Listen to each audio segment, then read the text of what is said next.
What's up YouTube, Denzi here, After Image 121, showing you guys another deck profile.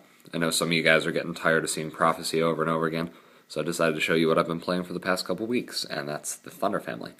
So, just diving right into it, got triple Thunder Seahorse, search out all your pieces, it's a +1 and just a fantastic setup card overall. Got the family themselves, 3 Hunder, 3 Hunder, and 2 Thunder. Now, Ma and Pa Hunder give you an extra normal summon of a level 4 Light Thunder, and Thunder you use to just add Seahorse back to your hand and keep your setup going. And then the last Seahorse target in the deck is Vylon Prism. Play 3 of those. It's your 4-star tuner, so you can summon a Thunder, summon Prism, and sink. And then when it's sent from your monster card zone to the grave, you can equip it to a monster, and that monster gains 1,000 attack in the damage step. So, really underrated card. Makes certain synchros really hard to deal with. Got 2 Thunder Kings because in addition to being a good card, it's a light thunder. And then 2 Trag because this deck gets and maintains hand advantage very easily with Seahorse and recycling batteries. So that's it for the monster lineup. Going on to the spells. Got triple MST just to get rid of problem cards, get your plays through. Double Duality, because in addition to being good, Seahorse and Duality have the same special summon restriction, so it's not really ever a wasted card. Got 2 Forbidden Lance to protect your monsters, get your plays through, get rid of opposing problem monsters. Just feels like a solid card right now.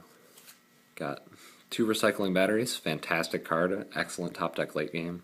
It's a salvage for Thunder types, so play 2 of those, and then Dark Hole, Monster Reborn, Heavy Storm.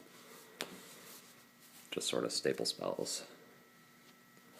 For the traps, got the 2 Solemn Bros, pretty much standard for anything playing traps nowadays. Got double Mirror Force to protect your guys. Double Torrential, because your guys are tiny, and it's not a huge deal if you have to sacrifice this Slender to clear their board. And then double Bottomless. That's it for the removal, and then I've got 2 Breakthrough Skill. Because I don't play Effect Failure, this is a really nice card to have. And then it's also really good because of its effect in the graveyard. It's fantastic against decks like Rabbit that would otherwise give you a lot of problems. Got Starlight Road just to protect your back row. And 1 Threatening Roar just because your monsters are really tiny and sometimes you're going to need to keep them on the board. So that's it for the main. Moving on to the extra deck, I've got a Stardust Dragon, easy to make, very strong at 3,500 attack. Scrap Dragon, just to get rid of things that you don't want on the board. Thought Roll Archfiend is actually really strong right now with Compulse, Deprison, and Forbidden Lance being fairly common. He can negate all of those and, you know, just pays for itself when you destroy monsters. Got Avenging Knight Parshath. This is a light to go into. And then it's actually a very underrated card in my opinion. It's got 2,600, it can switch a monster's battle position once per turn, and it has piercing. So it's a solid answer to a lot of different things. And then Crimson Blader, MVP of the Synchros, stops Mono Mermails in their tracks. It's good against Fire Kings, it's good against Dark Worlds. It's good against a lot of decks if you can keep it on the board. Just makes certain decks very hard to get their plays off. So that's it for the Synchros. For the Exceeds, got double Starleech Paladinamo. This is a guy you're going to be going into more often than not in this deck. Like, his effect is quite frankly amazing. You guys can see that. Like, negates any monster's effect, drops it to 0, so you run it over, and then it just sort of floats on your board. So, 2 of him.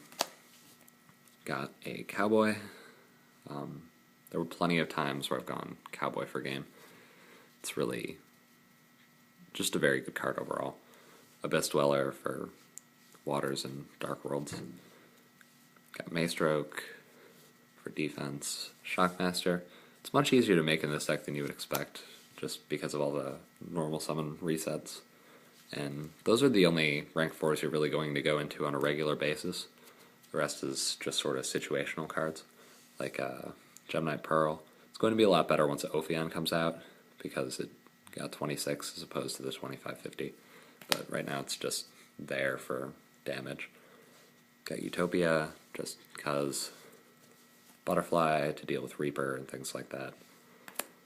And then a Roach, just in case you go up against Chaos Dragons or something. That's it for the extra. And then finally we've got the side deck. We've got 2 Maxis. I still have it in here even though windups aren't as big a threat as they were before, because it's good against Waters, and Karakuri are making a resurgence. And also good against Karakuri is Fossil Lana.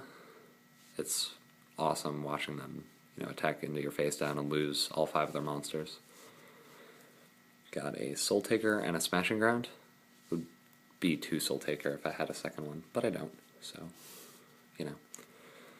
And then I've got 3 Macrocosmos. I'm running 3 because I tried 2 and didn't draw it often enough. So 3's been working fine. Got double Overworked for Fire Fists. Double Mind Crush for Fire Fist, Prophecy, Thunders, Water. It's good against a lot of different decks right now. And finally 2 Gozen Match because all of your monsters are light, and a lot of your extra deck monsters are light. So it doesn't really limit your plays as much as it would your opponents. So that's it for Thunders. Let me know what you guys think down below. And until next time, thanks for watching. See you guys later.